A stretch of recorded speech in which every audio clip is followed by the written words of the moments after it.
Hi, it's story time.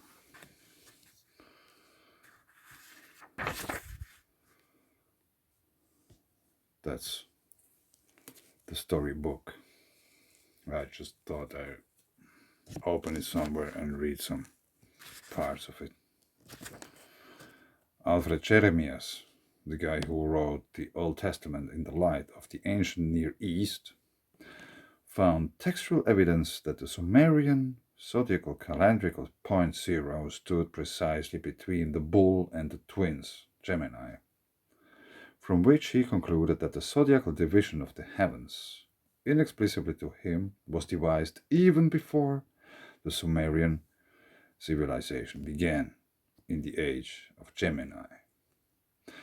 Even more puzzling to scholars has been the Sumerian astronomical tablet VAT.7847 in the Berlin Vorderasiatisches Museum that begins the list of zodiacal constellations with that of Leo, taking one back to circa 11,000 years BC, just about the time of the deluge.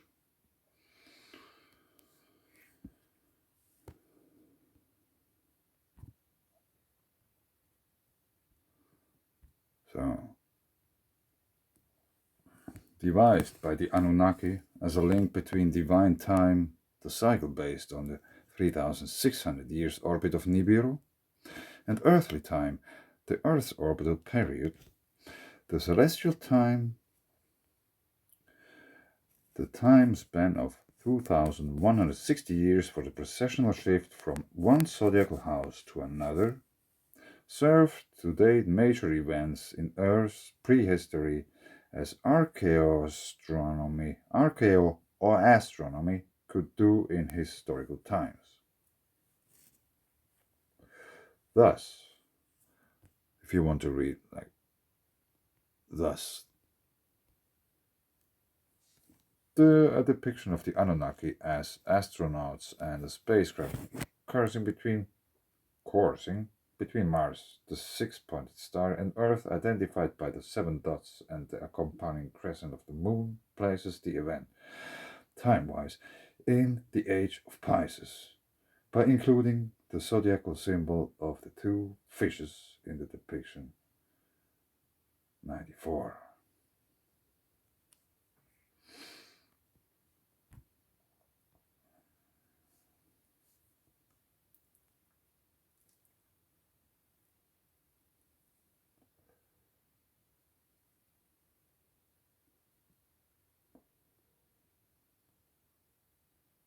Should we continue to read a little bit? I think that's really interesting stuff to read.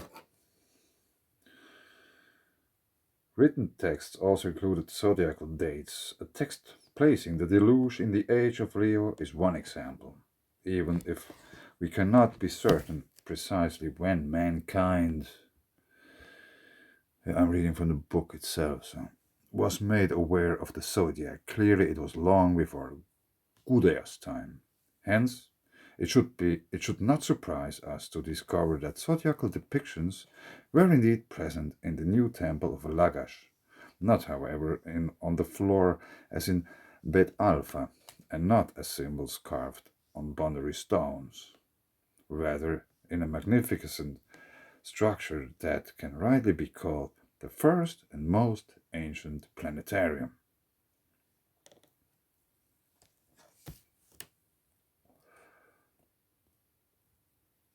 We read Gude's inscriptions that he emplaced images of the constellations in a pure and guarded place in an inner sanctuary. There, a specially designed vault of heaven, an imitation of the heavenly circle, a kind of ancient planetarium, was built as a dome resting on what is translated as entablatore, a technical term meaning a base of a superstructure resting atop columns. In that vault of heaven Gudea caused to dwell the zodiacal images. We find clearly listed the heavenly twins, Holy Capricorn, the hero, Sagittarius, the lion, the celestial creatures, and the bull and the ram.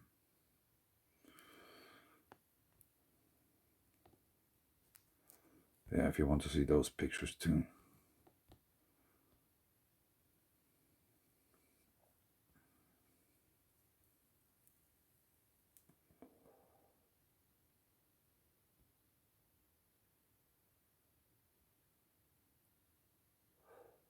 Yeah. Timelines, history, events. History repeats itself. I leave it here. This was my good night story. Thanks. Bye.